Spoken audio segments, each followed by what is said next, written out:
Itu semua adalah bukti dari kasih setia Tuhan yang tidak pernah berubah dalam kehidupan. Di dalam ayat ini firman Tuhan berkata, kuatkanlah hati, jangan takut. Karena apa? Karena kasih setia Tuhan itu kekal sampai selamanya. Dan di dalam ayat ini sebenarnya umat Tuhan sedang berada dalam puncak kemerosotan moral. Mereka jauh menyimpang dari firman Tuhan.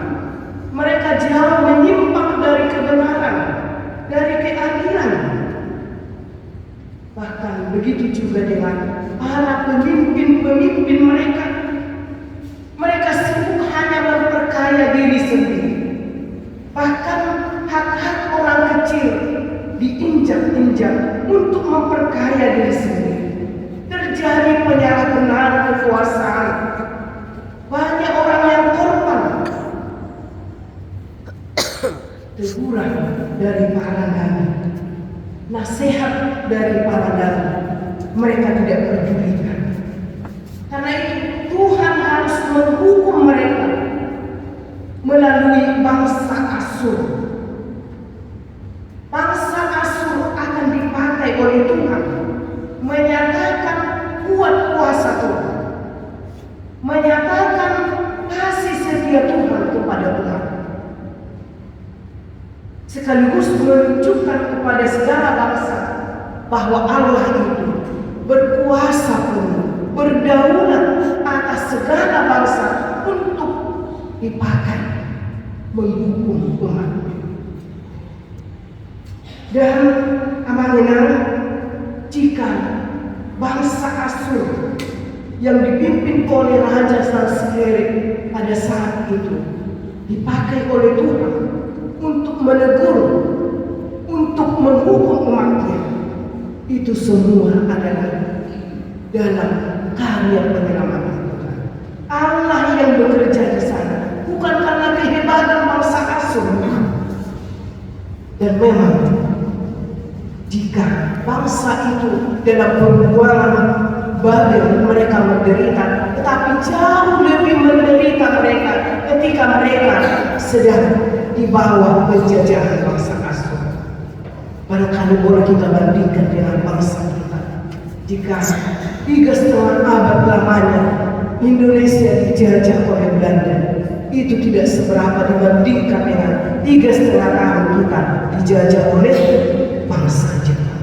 Seperti itu keadaan umat Tuhan jika mereka di dalam hukuman Tuhan di bawah jajahan bangsa Asyur. Karena itulah amanah Tuhan mempersiapkan mereka jauh sebelum pembuangan itu terjadi. Tuhan sudah mengantisipasi, Tuhan telah mempersiapkan umatnya di dalam sini. Dan kalau kita ikuti kitab Nabi Yesaya ini, ada terbagi dalam 3 bahagian. Pasal 1 sampai 39 ini adalah pra pembuangan sebelum mereka dibuang. Dan dalam sini kita lihat dalam konteks sebelum pembuangan. Dari pasal 40 sampai 55 itu masa pembuangan. 56 sampai 66 itu adalah sesudah pembuangan. Tetapi kita lihat jauh sebelum pembuangan itu terjadi, ternyata Tuhan sudah mengatakan kepada mereka bahwa mereka akan dipulihkan, bahwa Tuhan tidak akan meninggalkan mereka sekalipun mereka harus dijajah oleh bangsa Asyur.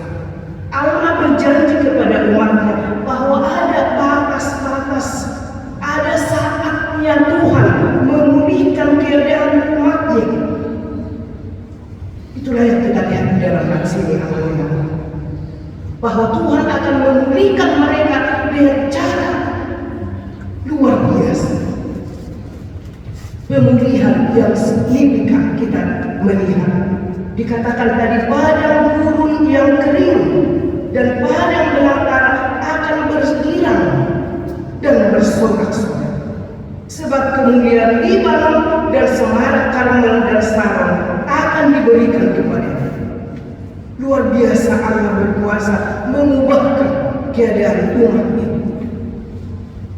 Dan dikatakan maka air memancar di padang gurun. Kemudian sungai ada di padang belantara. Tanah pasir yang hangat akan menjadi kolam. Tanah gersam menjadi sumber air. Di tempat serigala berbaring akan tumbuh debu dan tanah. Ini hal-hal yang tidak mungkin masuk akal. Yang selama ini tempat berdiamnya jenis binatang buas yang membahayakan diubahkan oleh Allah menjadi jalan raya. Dan Allah memastikan bahwa binatang buas tidak akan melintas di sana. Dan bukan hanya kesejahteraan umatnya yang dijaga, bahkan dikatakan bahwa penyakit-penyakit yang menurut mereka tidak mungkin pulih, tidak mungkin sembuh, yang sudah akut menurut perhitungan mereka dipulihkan. Mata orang-orang buta akan disembuhkan, telinga orang-orang tuli akan dibuka, orang lumpuh bukan hanya sekedar bisa berjalan, tetapi dikatakan bisa melompat seperti itu. Mulut orang yang bisu bisa bersorak-sorak, yang tidak mungkin bagi manusia, bagi anak. Dan tidak ada manusia yang bisa melakukan hal ini kecuali Allah kita yang kasih, Allah kita yang setianya tidak pernah berubah dalam kehidupan. Kuasanya, kasihnya lebih besar dari amarah, dari penghukumannya kepada umat. Amanginama, inilah yang akan dialami oleh umat. Namun jauh sebelumnya Tuhan memberikan mereka pengharapan, memberikan mereka motivasi supaya mereka tidak putus asa, supaya mereka kuat menghadapi kenyataan yang akan terjadi. Dan memang mungkin saat ini boleh kita aplikasikan tentang saat ini namanya. Tidak beberapa hari lagi kita akan memasuki menyambut tahun 2020. Tahun rupiah masa kaget kemarin. Tetapi seperti umatnya di dalam nafsu ini, mereka dipersiapkan untuk memasuki zaman yang akan mereka hadapi. Seperti itulah Tuhan hari ini mempersiapkan kita amanah. Tuhan berkata kepada kita, teguhkanlah hati. Karena apa? Tuhan tidak akan pernah meninggalkan. Tuhan tidak akan pernah berubah setianya dalam kehidupan. Osrohat amalnya, hidup modal. Itulah andalan, itulah bekal kita untuk menyambut, menjalani tahun yang akan Tuhan berikan kepada kita.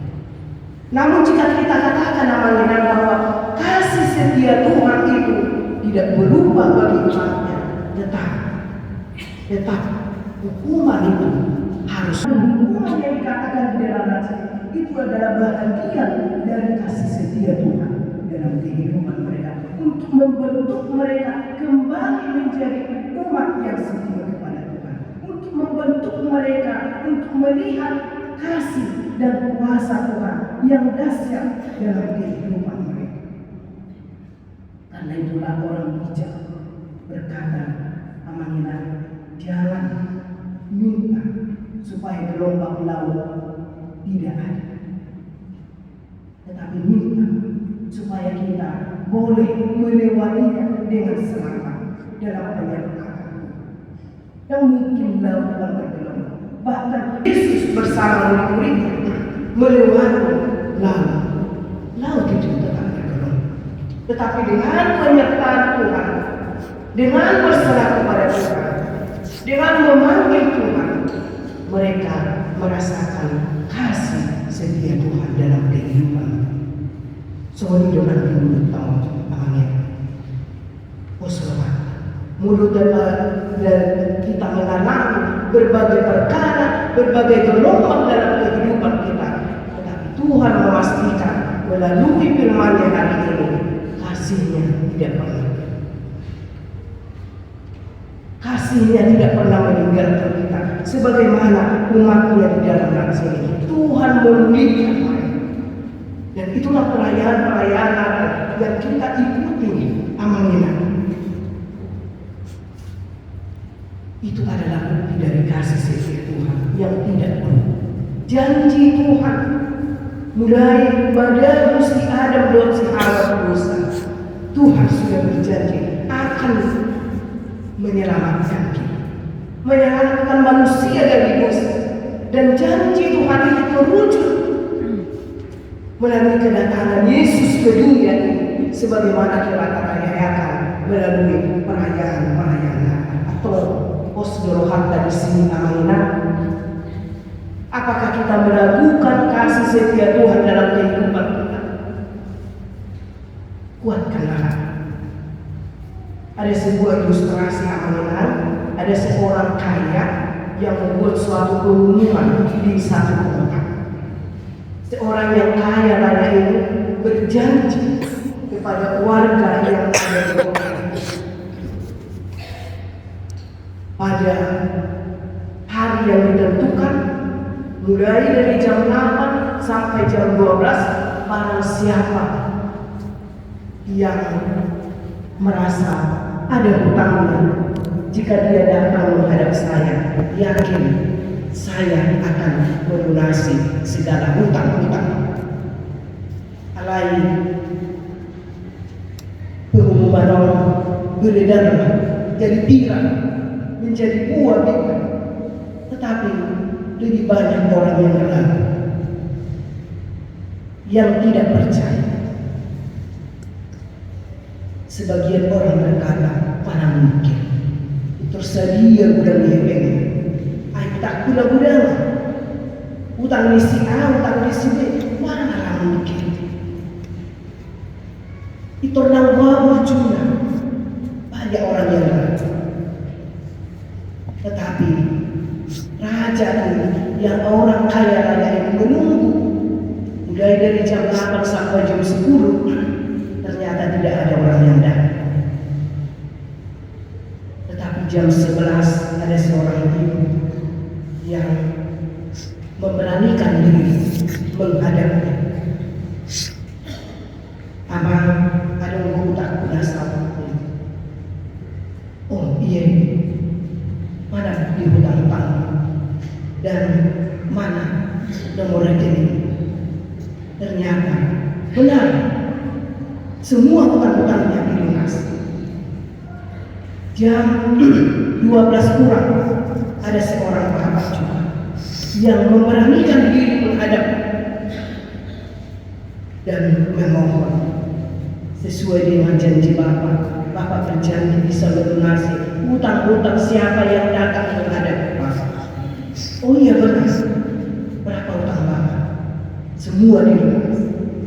Tetapi ada yang datang jam 12 lewat. Bapak ini berkata, mohon maaf, waktu batas yang ditentukan sudah habis. Sekolah lagi anak hidup. Nah, dilunasi hutang-hutangnya. Karena apa? Mereka tidak meragukan. Mereka percaya akan janji, akan kebaikan orang kaya raya yang berjanji. Tetapi orang-orang yang meragukan, mereka tidak mendapatkan. Soalnya dengan dulu tahun berjanji Tuhan Maisa dan bahwa kasih setianya kekal selama-lamanya dalam kehidupan kita. Jangan kita pernah meragukan. Jangan kita pernah kuat persiapan dari menglubi kita sebagaimana dia menyelamatkan, memulihkan umatnya di dalam nasi.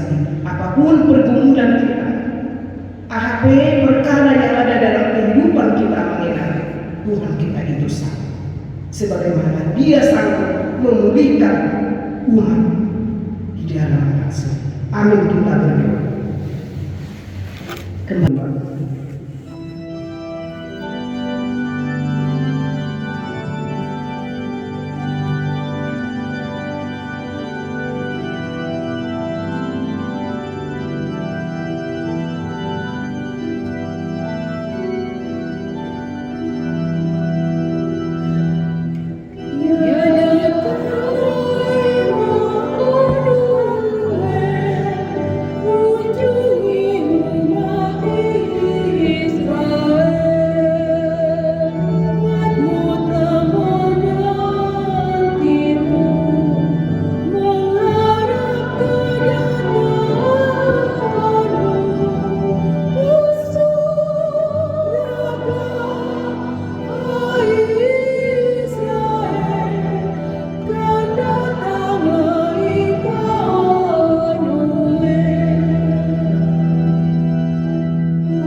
Ada